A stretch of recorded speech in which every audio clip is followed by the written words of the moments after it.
Good evening and welcome back to another episode of The Longing, where today we will be continuing to read the Iliad by Homer. So, let's get going.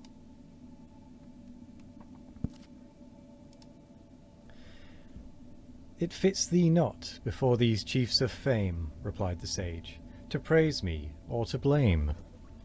Praise from a friend or censure from a foe are lost on hearers that our merits know. But let us haste, night rolls the hours away, the reddening orient shows the coming day. The stars shine fainter on the ethereal plains, and of night's empire but a third remains.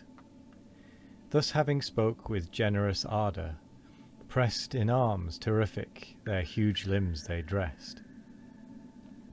A two-edged falchion Thrasymed the brave, and ample buckler to Tydides gave. Then in a leathern helm he cased his head, short of its crest, and with no plume o'erspread, such as by youths unused to arms are worn. No spoils enrich it, and no studs adorn. Next him Ulysses took a shining sword, a bow and quiver with bright arrows stored, a well-proved casque with leather braces bound. Thy gift, Meriones, his temples crowned. Soft wool within, without, in order spread. 217. A boar's white teeth grinned horrid o'er his head. This from Amintor, rich Ormenius' son. Autolycus by fraudful rapine won, won, and gave Amphidamas from him the prize. Molus received the pledge of social ties. The helmet next by Merion was possessed, and now Ulysses' thoughtful temples pressed. Thus sheathed in arms the council they forsake, and dark through paths oblique their progress take. Just then in sign she favoured their intent, a long-winged heron great Minerva sent. This, though surrounding shades obscured their view, by the shrill clang and whistling wings they knew. As from the right she soared, Ulysses prayed, hailed the glad omen, and addressed the maid. O daughter of that god whose arm can wield the avenging bolt and shake the dreadful shield, O thou for ever present in my way, who all my motions, all my toils survey. Safe may we pass beneath the gloomy shade, safe by thy succour to our ships conveyed. And let some deed this signal night adorn, to claim the tears of Trojans yet unborn. Then godlike Diomed preferred his prayer, daughter of Jove, unconquered Pallas hear, great queen of arms whose favour Tydeus won. As thou defend'st the sire, defend the son. When on Casopus' banks the banded powers of Greece he left, and sought the Theban towers, peace was his charge, received with peaceful show. He went a legate, but returned a foe. Then helped by thee, and covered by thy shield, he fought with numbers, and made numbers yield. So now be present, O celestial maid, so still continue to the race thine aid. A youthful steer shall fall beneath the stroke, untamed, unconscious of the galling yoke, with ample forehead and with spreading horns, whose taper tops refulgent gold adorns. The heroes prayed, and Pallas from the skies accords their vow, succeeds their enterprise. Now like two lions panting for the prey, with dreadful thoughts they trace the dreary way, through the black horrors of the ensanguined plain, through dust, through blood, o'er arms and hills of slain. Nor less bold Hector and the sons of Troy, On high designs the wakeful hours employ. The assembled peers their lofty chief enclosed, who thus the counsels of his breast proposed. What glorious man for high attempts prepared dares greatly venture for a rich reward? Of yonder fleet a bold discovery make, what watch they keep, and what resolves they take. If now subdued they meditate their flight, and spent with toil neglect the watch of night. His be the chariot that shall please him most, of all the plunder of the vanquished host. His the fair steeds that all the rest excel, and his the glory to have served so well.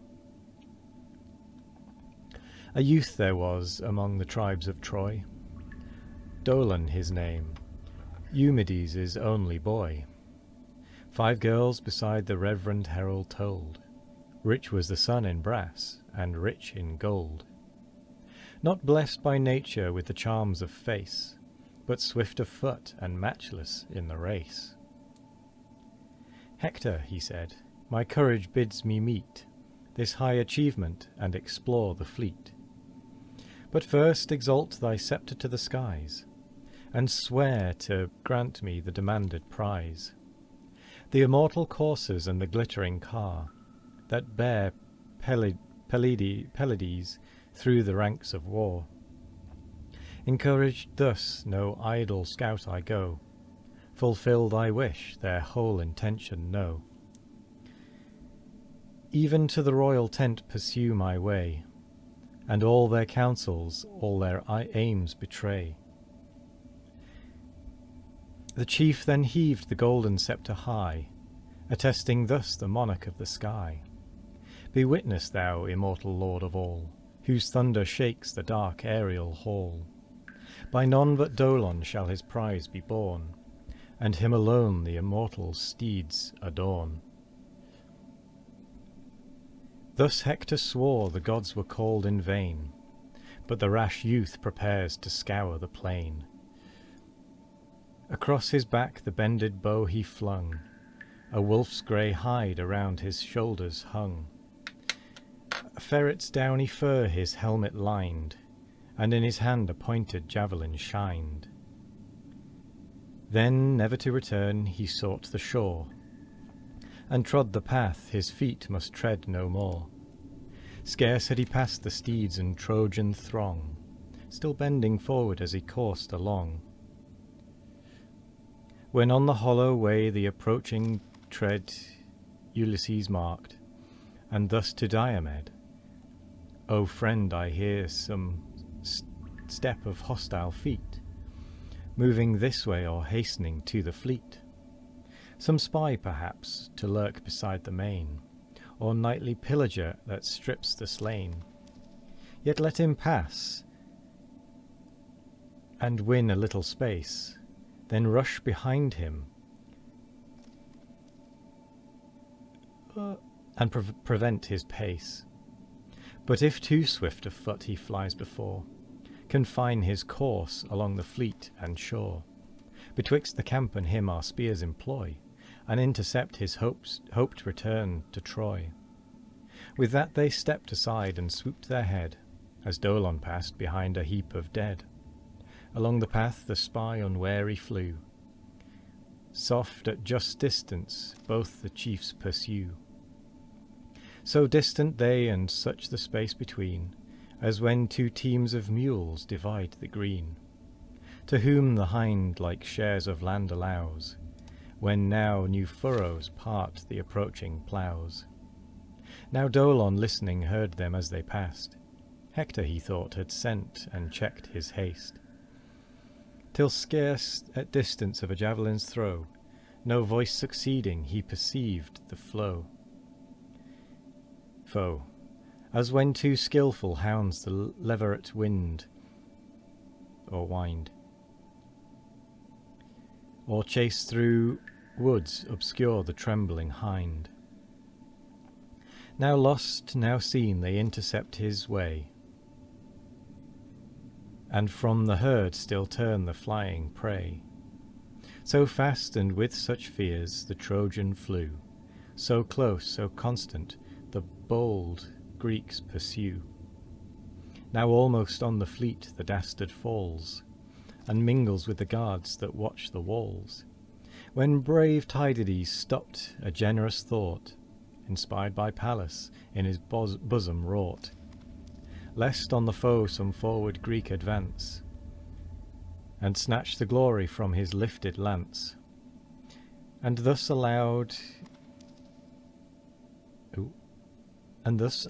whoe'er thou art remain, this javelin else shall fix thee to the plain.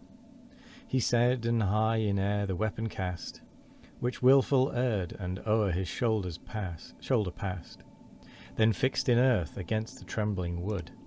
The wretch stood propped, and quivered as he stood. A sudden palsy seized his turning head, his loose teeth chattered, and his colour fled. The panting warriors seize him as he stands, and with unmanly tears his life demands. O spare my youth, and for the breath I owe, large gifts of price my father shall bestow. Vast heaps of brass shall in your ships be told, and steel well tempered and refulgent gold. To whom Ulysses made this wise reply, whoe'er thou art, be bold nor fear to die. What moves thee, say, when sleep has closed the sight, to roam the silent fields in dead of night? Cam'st thou the secrets of our camp to find, by Hector prompted, or thy daring mind? Or art some wretch by hopes of plunder led, through heaps of carnage to despoil the dead? And with that we come to the end of the episode, quite a bit later than I had intended. So, never mind, I will say thank you very much for joining me today. I hope you all have a wonderful morning, evening, afternoon or night. No matter what time of day it is, I hope you all have a wonderful one of it. And as always, we will be back tomorrow for more of The Longing.